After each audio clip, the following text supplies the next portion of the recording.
Dear viewers, welcome to HS Education HD. I am Sudhir Chandra Bormon.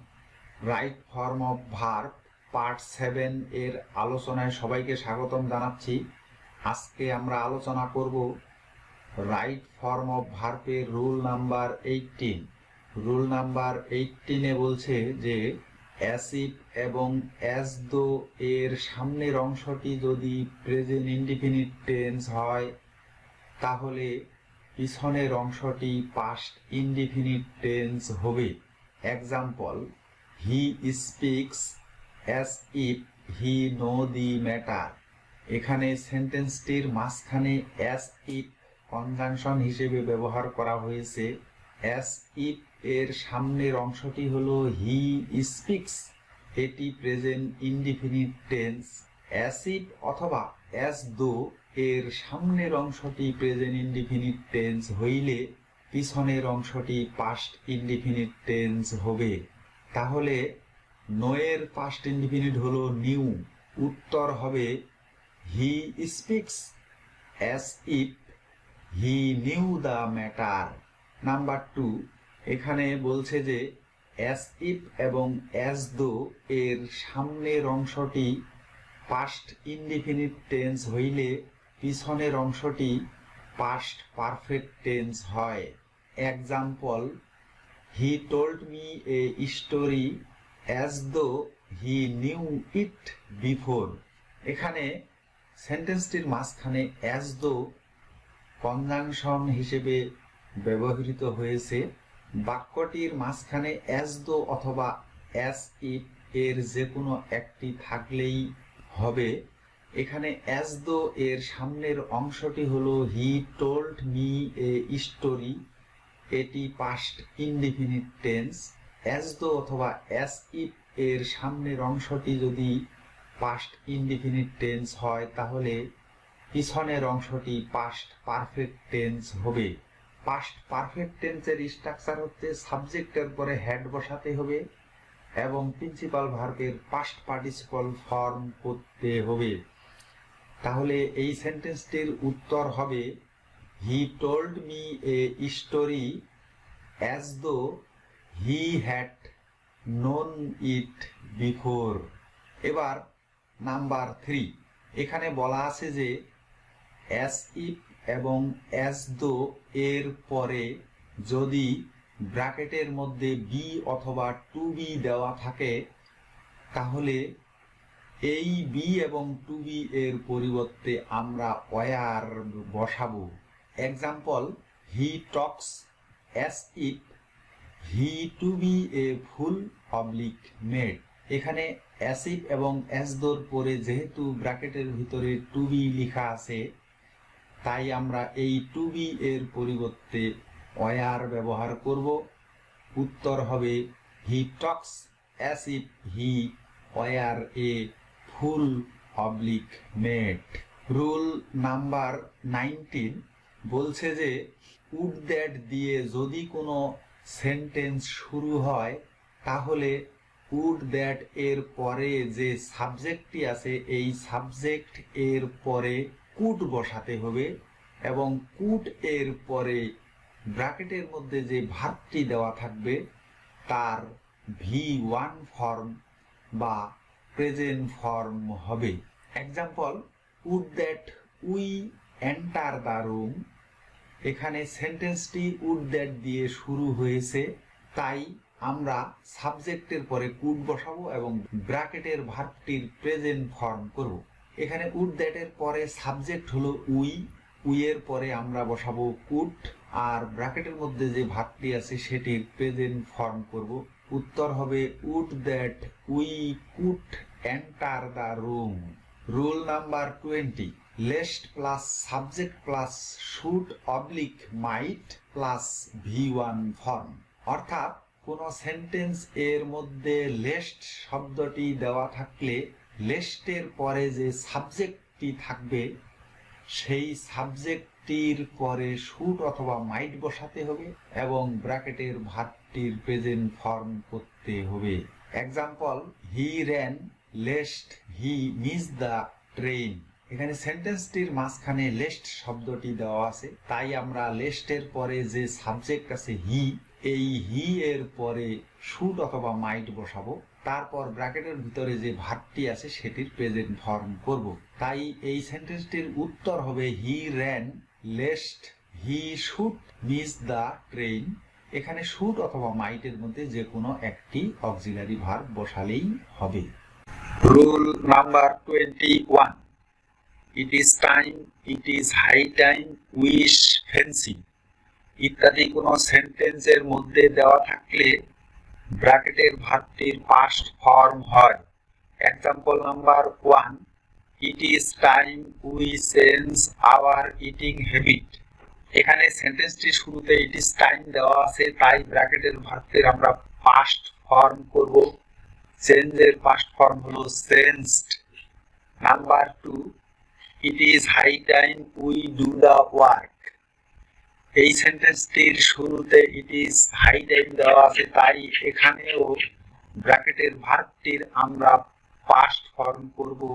Do এর past form হলো did. Number 3, I fancy I turn white. এখানে সেন্টেন্সটিতে fancy শব্দটি দেওয়া আছে, তাই আমরা ব্র্যাকেটের ভার্বটির পাস্ট ফর্ম করব। টার্ন এর পাস্ট ফর্ম হলো turned. Number 4, I wish I sing a song। এই সেন্টেন্সটিতে উইশ শব্দটি দেওয়া আছে, তাই আমরা ব্র্যাকেটের ভার্বটির পাস্ট ফর্ম করব। সিং এর পাস্ট ফর্ম হলো স্যাং। এখানে আরেকটি নিয়ম দেওয়া আছে, সেটি হচ্ছে উইশ এর পরে ব্র্যাকেটের ভিতরে বি অথবা টু বি দেওয়া থাকলে ওয়ার বসে। Example number 5, I wish I to be a king।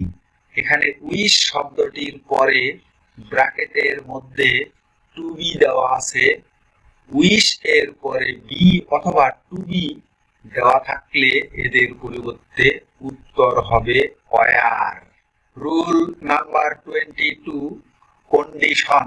ইংরেজিতে 3টি কন্ডিশন আছে, যেমন first condition, second condition and third condition. Condition কাকে বলে? কোন সেন্টেন্স এর শুরুতে ইফ থাকলে বা ইফ দিয়ে কোন সেন্টেন্স শুরু হলে সেই সেন্টেন্সটাকে কন্ডিশন বলে। ইফ যুক্ত বাক্যে বা কন্ডিশন বাক্যে দুটি অংশ দেওয়া থাকে। এবার আমরা আলোচনা করব ফার্স্ট কন্ডিশন। এখানে ফার্স্ট কন্ডিশনের একটি স্ট্রাকচার দেওয়া আছে, বলা আছে যে if plus present indefinite plus future indefinite, অর্থাৎ ইফ যুক্ত বাক্যের প্রথম অংশটি প্রেজেন্ট ইনডিফিনিট টেন্স হলে সেটা ফার্স্ট কন্ডিশন, আর ফার্স্ট কন্ডিশন হলেই দ্বিতীয় অংশটি বা পিছনের অংশটি ফিউচার ইনডিফিনিট টেন্স হয়। Example number 1, if you come I go. এখানে সেন্টেন্সটির শুরুতে ইফ দেওয়া আছে, তাই এটি কন্ডিশন। এই সেন্টেন্সটিতে দুটি অংশ আছে, একটি হলো ইউ কাম এবং আরেকটি হলো আই গো। প্রথম অংশটি হলো প্রেজেন্ট ইনডিফিনিট টেন্স। ইফ যুক্ত বাক্যের প্রথম অংশটি যদি প্রেজেন্ট ইনডিফিনিট টেন্স হয় তাহলে সেটি ফার্স্ট কন্ডিশন হয়। ফার্স্ট কন্ডিশন হইলে দ্বিতীয় অংশটি বা পিছনের অংশটি ফিউচার ইনডিফিনিট টেন্স হয়। ফিউচার ইনডিফিনিট টেন্সের স্ট্রাকচার হচ্ছে সাবজেক্টের পরে শ্যাল উইল বসাতে হবে এবং ব্র্যাকেটের ভার্বটির প্রেজেন্ট ফর্ম করতে হবে। তাহলে এই সেন্টেন্সটির অ্যান্সার হবে if you come I shall go. Number 2, if you work hard you shine in life.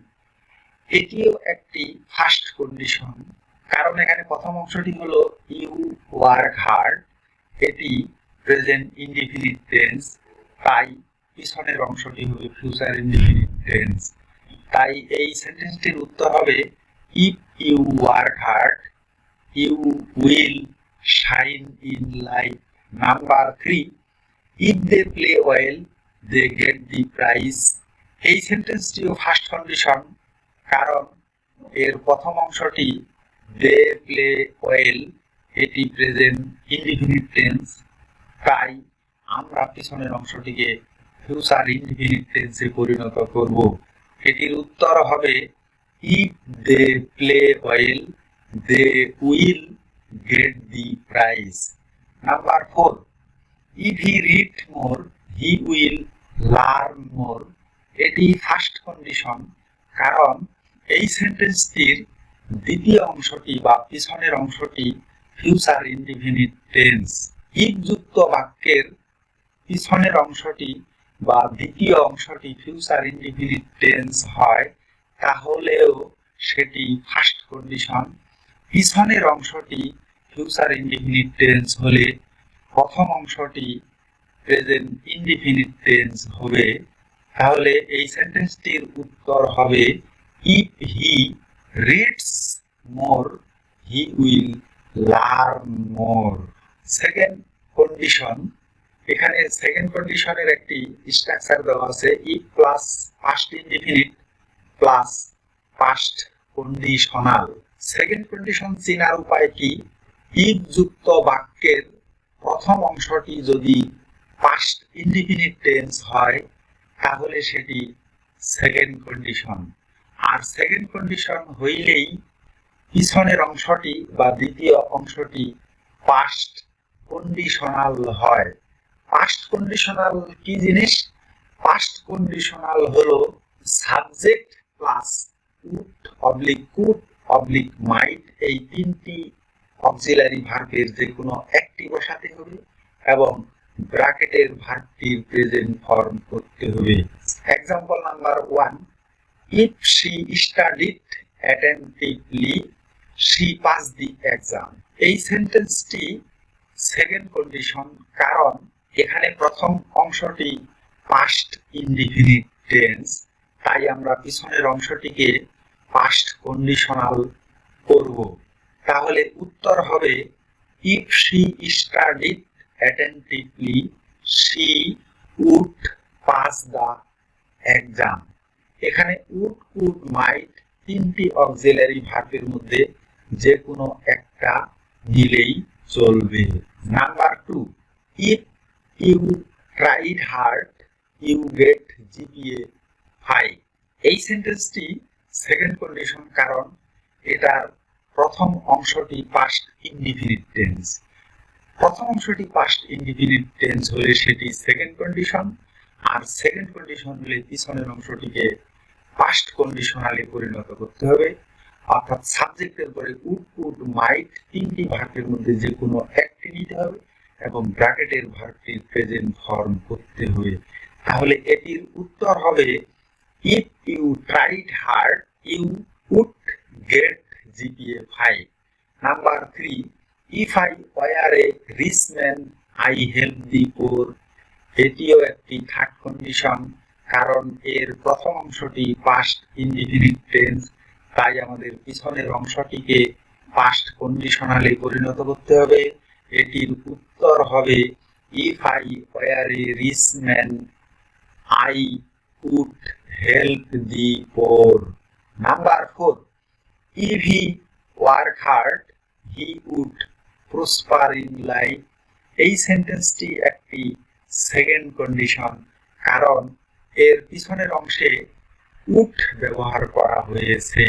পিছনের অংশে উড কুড মাইট এই তিনটি অক্সিলারি ভার্বের মধ্যে যে কোনো একটি ব্যবহার করলে সেটি সেকেন্ড কন্ডিশন। সেকেন্ড কন্ডিশন হইলেই প্রথম অংশটি পাস্ট ইনডিফিনিট টেন্স হবে। তাই এই সেন্টেন্সটির উত্তর হবে if he worked hard he would prosper in life. Third condition, third কন্ডিশনেরও এখানে একটি স্ট্রাকচার দেওয়া আছে, if plus past perfect plus perfect conditional, অর্থাৎ ইফ যুক্ত বাক্যের প্রথম অংশটি যদি পাস্ট পারফেক্ট টেন্স হয়, তাহলে সেটি থার্ড কন্ডিশন, আর থার্ড কন্ডিশন হইলেই পিছনের অংশটি হবে পারফেক্ট কন্ডিশনাল। পারফেক্ট কন্ডিশনালটা কি? পারফেক্ট কন্ডিশনাল হলো সাবজেক্ট এর পরে উড হ্যাভ, মাইট হ্যাভ এই তিনটি অক্সিলারি ভার্বের যে কোনো একটি বসাতে হবে এবং ব্র্যাকেটের মধ্যে যে ভার্বটি দেওয়া থাকবে সেটির পাস্ট পার্টিসিপল ফর্ম বা V3 ফর্ম করতে হবে। Example number 1, if I had won a lottery I establish a college। এই সেন্টেন্সটি হলো থার্ড কন্ডিশন, কারণ এর প্রথম অংশটি past perfect tense. Past perfect tense কিভাবে চিনব? সাবজেক্টের পরে হ্যাড দেওয়া থাকবে এবং মূল ভার্বের পাস্ট পার্টিসিপল ফর্ম দেওয়া থাকবে, তাহলে সেটি past perfect tense. Past perfect tense হলে সেটি থার্ড কন্ডিশন, আর থার্ড কন্ডিশন হলে পরের অংশটি বা পিছনের অংশটি পারফেক্ট কন্ডিশনাল হবে। তাহলে এটির উত্তর হবে if I had won a lottery I would have established a college। Number 2, if he had worked hard he succeed in life। এই সেন্টেন্সটি থার্ড কন্ডিশন, কারণ এখানে প্রথম অংশটি পাস্ট পারফেক্ট টেন্স, তাই আমরা পিছনের অংশটি পারফেক্ট কন্ডিশনালে পরিণত করব। এটির উত্তর হবে if he had worked hard he would have succeeded in life। Number 3, if I had enough money I help the poor। এই সেন্টেন্সটি একটি ব্যতিক্রম, এটি সেকেন্ড কন্ডিশন, কারণ এর প্রথম অংশটি হলো I had enough money। এখানে হ্যাড দেওয়া আছে কিন্তু হ্যাডের পরে কোনো মূল ভার্ব দেওয়া নাই এবং সেই মূল ভার্বের পাস্ট পার্টিসিপলও করা নাই।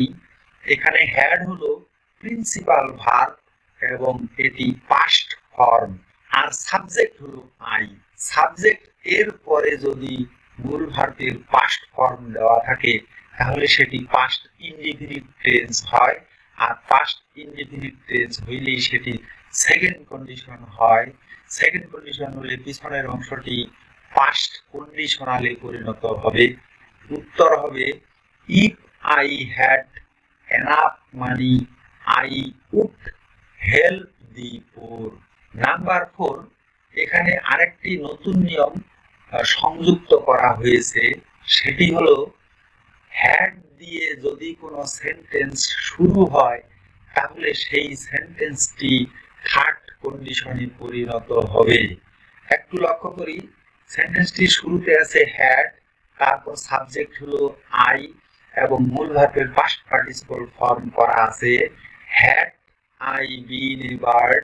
পিছনের অংশটি হবে পারফেক্ট কন্ডিশনাল, অর্থাৎ আই উড হ্যাভ, ফ্লাই এর পাস্ট পার্টিসিপল করতে হবে ফ্লোন ইন দা স্কাই।